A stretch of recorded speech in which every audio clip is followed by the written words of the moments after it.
please like, subscribe, click the bell for notification, click it. Thank you. Let me show you 5 intelligence that will make men fall, so that you will be careful. Number 1, the Bible calls it iniquity. Matthew 24 verse 12. Because iniquity shall abound. Is there iniquity in your world? Carry your phone, you will meet it there. Go to the market, you will meet it there. Everywhere you go to, you collide with it. The other day I was trying to write on my notepad, and a naked person popped up. The question is, this is not even a graphic platform. What concerns my notepad that was designed to take notes with strange pictures? It's called the abundance of iniquity. It said the law. See, when you see lawlessness and sin, be careful. Don't stand up and say, we are strong, we are shielded. Be careful. Let him that standeth take heed. Let's say 4. He's telling you these things will happen because iniquity shall abound. He said the love of many shall wax cold. Number 2 is the deceitfulness of riches. You see, our focus today as a people, even in church, is, oh, God bless me, God give me a car, God give me promotion. There's nothing wrong in blessing you. He said, I've not called the seed of Jacob to seek me in vain. But if that becomes your focus, you are in trouble. Because the more you have, the more tendency of being deceived you will become. The Bible calls it the deceitfulness of riches. Mark 4:19. And in that same scripture, he gave you the second thing that will trigger the fall. The cares of this life. Those who don't have enough, who have to pay bills every day. He said even those ones are endangered. Because if you don't have house rent, if you don't have school fees for your children, if you are not careful, you will do something that you don't believe you are able to do. The cares of this life. So neither the rich nor the poor is spared in this equation. The devil is coming for both the rich and is coming for both the poor.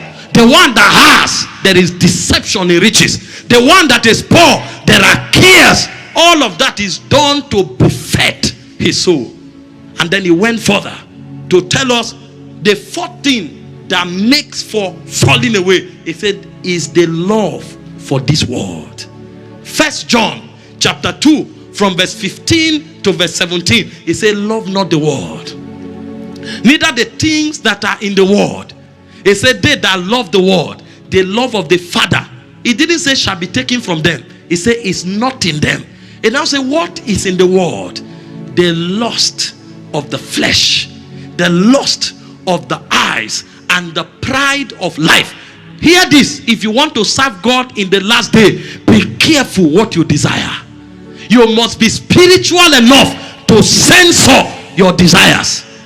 This generation that somebody drives a car, another person is having sleepless nights.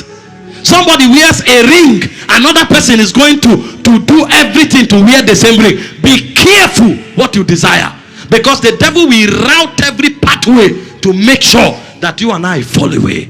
And then be careful what you anchor your confidence on. This generation where somebody has a car, he feels he has arrived. Somebody is elected into an office, he feels he has become a god. Be careful. He said a man's value is not in the multitude of his possession. As far as God is concerned, a car added nothing to you. As far as God is concerned, a promotion on a job added nothing to you. That's not the route to kingdom promotion. We may call it promotion, call it breakthrough in church, because we are a fallen people. But in the realms of the spirit, promotion has to do with where you are standing in God. Promotion has to do with the assignments of the kingdom that you can be entrusted with. Promotion has to do with the level of authority that you wield in the realm of God. Promotion has to do with the extent to which you represent God's interest to a jurisdiction that is apportioned to you. That is what the Bible considers as promotion. Be careful what informs your essence. Lust, pride will cause many to fall. And apart from that, there is also warfare and persecution. Those who refuse to fall by iniquity, those who refuse to fall by the deceitfulness of riches, those who refuse to fall by the cares of this life, those who refuse to fall by lust and pride, the devil will come against them with battles and warfares. You think you will not fall? I will fight you until you give up. And it can attack your health, it can attack your finances, it can attack your family. As much as is within your power, take up the shield of faith and defend what is yours. As much as is within your power, shield yourself with prophetic utterances. And even the ones you cannot handle, tell him, it doesn't matter if we are thrown into the fire. The fire can be made 7 times hotter. We will not bow, for our God is able to save us. Even if he chooses not to save us, we will not bow. Throw us into the lion's den, we can be eaten up by the lion. And God is also able to protect us from the lion. But whether he saves us or not, we will stand with the God of heaven. This is why I fear for the Christians that have been raised, because this is a generation where we think church is growing because the auditorium is plenty. Listen, there's nothing wrong in number. We are out to win as much multitude as we can win this year. But let me tell you something, the glory of the church is not in the number, it's the people that make up the number. Can you represent God in your family? Can you represent God in your territory? Can you represent God in your nation? What God is looking for is not just number, it's ranking. How many men can move the hand of God? How many men can bring the government of God to a territory? That should be a greater pursuit. Why we pursue the number? Because every soul must be won. We must make sure they are discipled until they become ambassadors of heaven.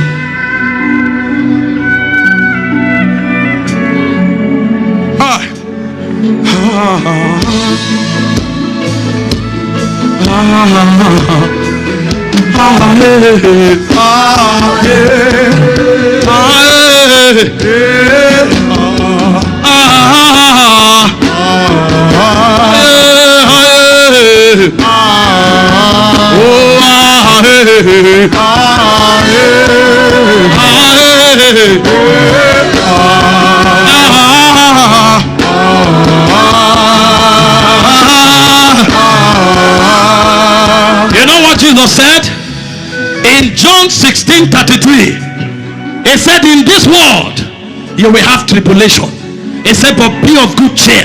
How can I be of good cheer in tribulation? Because greater is he that is in me than he that is in the world. Be of good cheer. I have overcome the world. He said, my peace I give you, not as the world giveth. See, there is something on our inside, and we must raise men who can travel to touch the tangibility of those things. He said, rejoice. Again I say unto you, rejoice. Philippians chapter 4 verse 6. Not because there is abundance, but because there are spiritual technologies of routing the paths of Zion until you come to where him that is light dwells. He said, in all things by prayer and supplication with thanksgiving, he said, let your request be made unto God. Even when he doesn't answer, he said, the peace of God that surpasses knowledge. There is a peace that mind cannot understand. That's what we route in the spirit. But where is the generation that can find God in the midst of persecution? Where is the generation that can find God in the midst of lack? That although the fig tree may not blossom, the labor of the olive might fail, there may be no head in the yard, but I know something, that my God is the horn of my salvation. He will cause my feet to walk in my high places, for he has made my feet like the hind's feet. Nothing can break me, nothing can pull me down. I will rather suffer persecution for the name of the Lord than to compromise for the pleasures of this life. Know what the Bible said? It said, when Moses was come of age, he refused to be called the son of Pharaoh's daughter, choosing rather to suffer affliction with the people of God than the pleasures of Egypt, which was for a season, for he saw him that was invincible. Where is that generation that have the stature to stand until they see him that dwells in the coals of fire?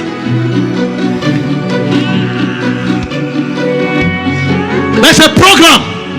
Many will fall away, but by the mercies of God, A generation that will stand is rising, and you are part of that generation. An army without compromise is rising, and you are part of that army. I decree and declare, by the power of him that keeps us from falling, you will stand and shine in the midst of darkness.